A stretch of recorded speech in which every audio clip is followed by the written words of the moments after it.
please take your seats. We would like to begin. Those people about to report back from the three groups that we had, please come to the front. I see two of them. Who is the third? I see all three. Perfect. Okay. So it would be nice to... We talked about the topics before. It's also up on the screen, and I think we'll flip through the slides to look at the different three room topics that we were in. So the first one, the practitioner room, was in here, and I hand over to Roland Hansen from Malteser. Yeah, hello again. We had a big group actually. The cards I think are not readable from the back, so I tried to summarize somehow. We had finally also done a kind of prioritization.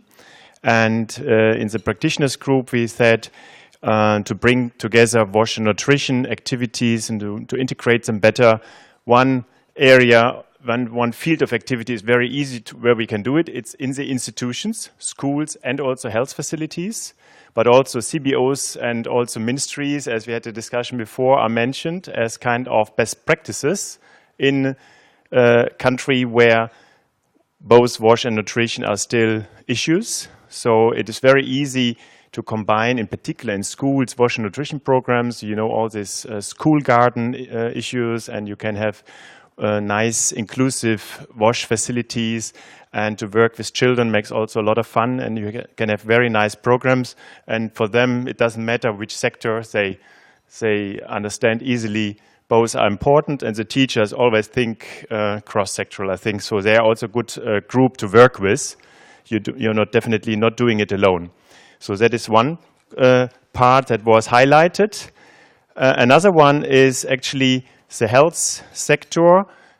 We said that in the field, usually the community-based health workers, or they're differently called in different countries, and also those who coming from the health centers going out for EPI interventions, immunizations, they can actually do this joint task. If they go to the field, they can combine these things and don't overburden the communities, not only themselves, but also the communities. Because if they get one day somebody coming for the nutrition sector and next day one for wash, they get really bored and don't listen anymore. So if things are combined, it's also more efficient and more easy also for the people in the communities.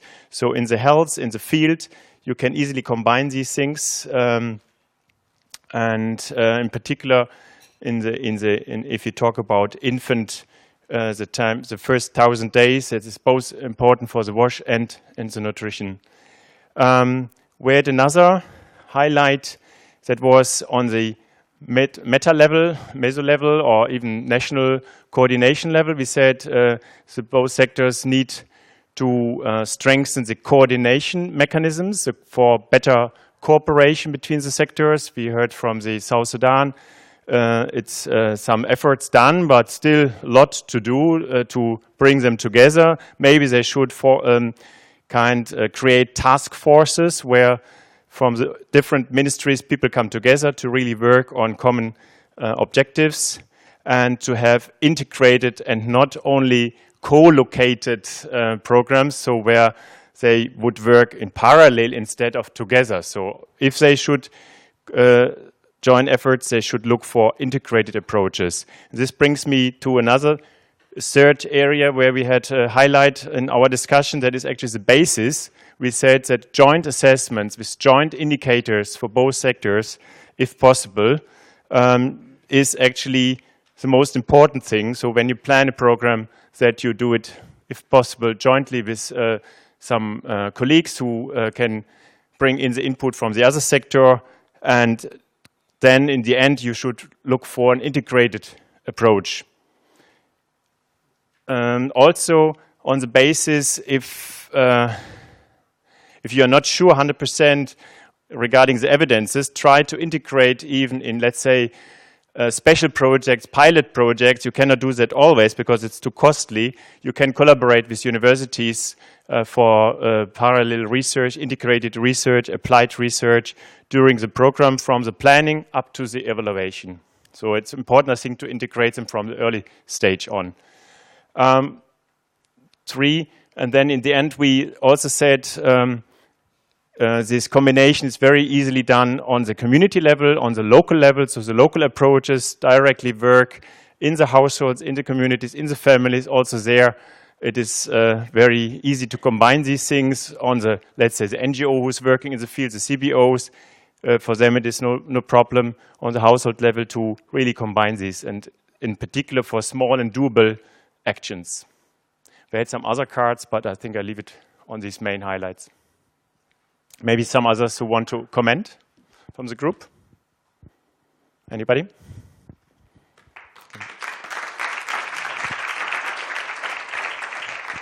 Very well summarized, and thank you for that.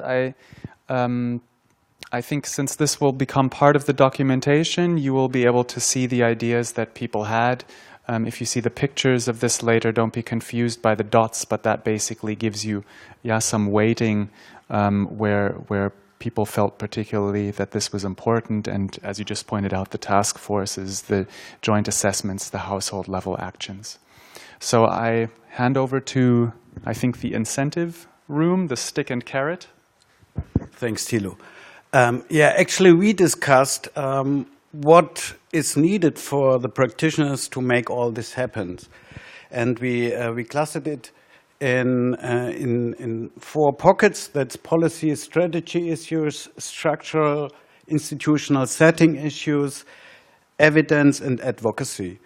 First of all, of course, the sector integration has to be rooted in policy and strategies, not only in the strategies and policies of donors, but also implementing organizations and ministries and governments as well.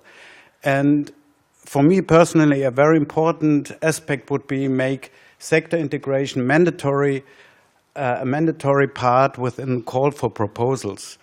In other words, no money without sector integration. And this stick alone will trigger a lot of other activities, I'm quite sure, within the organizations in terms of skills development, capacity building within the organizations themselves. And then provide flexible funding mechanisms which allow cross-sectoral funding. That would also be a quite helpful tool. Then integrate cross-sectoral dialogue and job description that was mentioned in the session before. And demand creation should also be a part in policy and strategy formulation. Demand creation on household level in terms of sectoral integrations. And then in terms of institutional setups, it's obvious that we have to revise our institutional setting for effective sector integration. It doesn't make sense if nutrition and wash are located in separate ministries or in separate departments within implementing organizations. So we have to have a critical look on that one. And other point was strengthening capacities of community-based organization. And another interesting aspect was use existing multi-sectoral structures to promote the subject. And we discussed what kind of bodies could be mentioned here. And one action could be that the conference output should be shared with Action for Global Health, network to identify health group, which then act as a multiplier for our messages. In terms of evidence, we need a bottom-up approach from lowest government levels to bring evidence up to national levels. We need to analyze the status quo of sector integration and have to map the gaps in terms of regional overlapping funding and sectoral plans. We need more evidence what works and what not. And in terms of advocacy,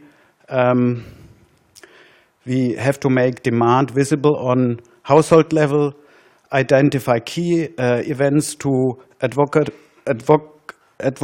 for more sector integration, engage with the health sector, and, for instance, use the Susanna platform to discuss the linking with the health sector, for example. So that's our points.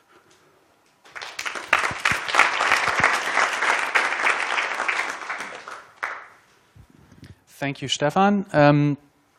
I think we came back to incentives a lot of times in the past few days, because I think everyone sort of realizes when we go back to our offices, when we go back, what is that certain thing that will keep nagging us or drive us to actually have us live this. So this is, I think, a nice summary of those different elements. Thank you. Yes, now we go to our third group, where I'm a bit scared because I see so many cards, but we discussed before that I think it will be a good summary. Jona, please. Yeah, hello, my name is Jona Tötzke. I'm consultant coming from GIZ, now working closely with ACF. Yeah, this group was called the Chaos Group, or the Chaos Workshop. It's not that bad. Actually, we had really hands-on ideas on how we can contribute to the further, to the way forward. There's three topics that we discussed. So I would like to say something like 3 points maybe to each of the posters.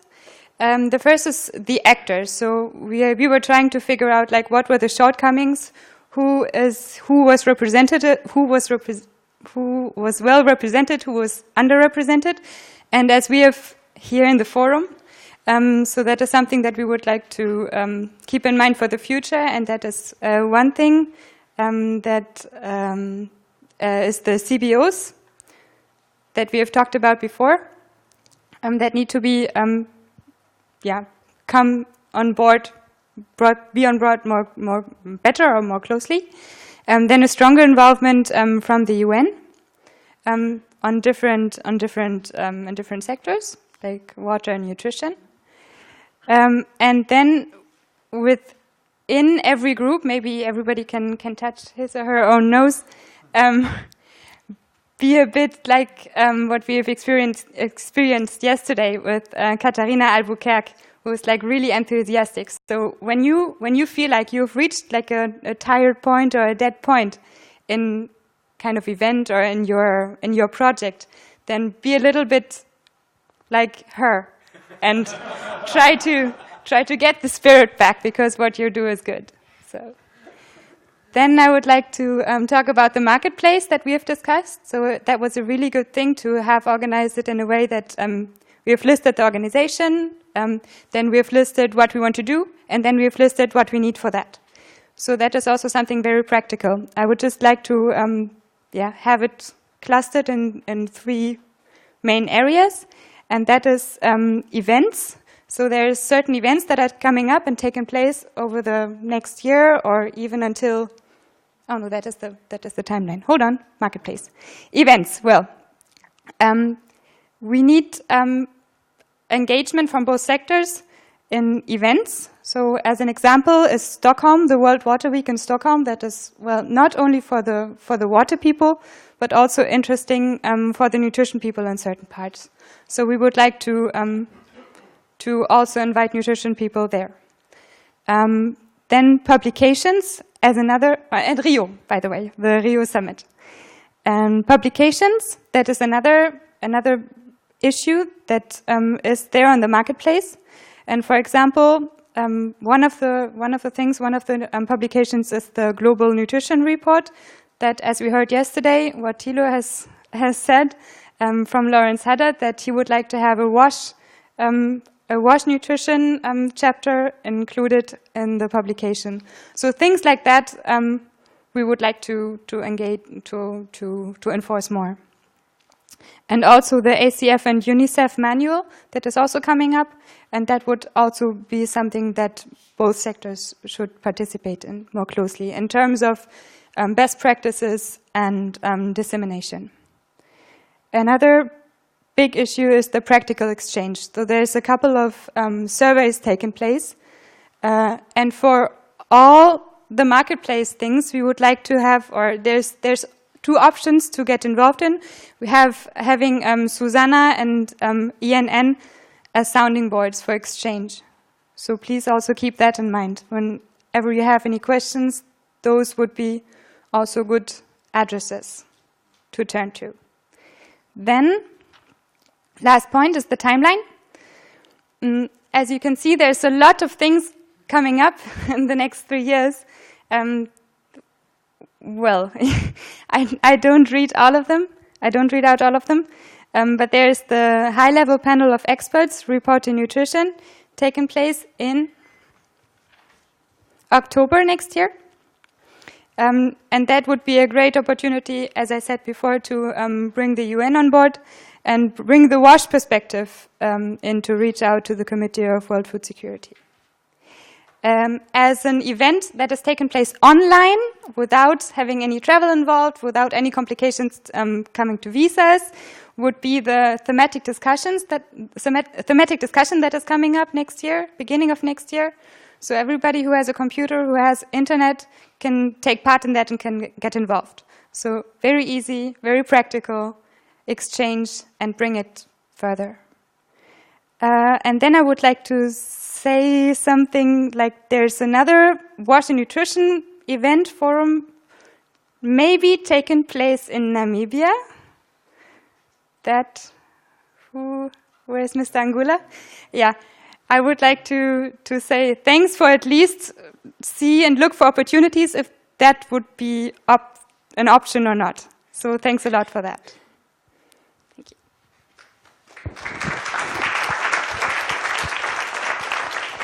Thank you very much for that very concise summary of all these cards. I think everyone will be looking forward to sort of reading this in the final documentation, because we can get a lot of inspiration from these dates, from the actors that are missing or the marketplace. And I just spoke to Johannes, and that's why he went out. We'll be having another board like this outside with cards and pens. So as you're going and as you get inspired by our final panel, which is about to come, and I can warn all of them now, I will ask them, what's your commitment? What are you doing? What card would you post? And sort of a next step. I encourage all of you to add to this outside, and we'll also put, I think, these two boards outside so that anyone who doesn't need to immediately rush to a plane or a train will have the opportunity to add to this, because I think these boards are very useful. So thank you for everyone for reporting back like this. And as I think the boards are being moved out,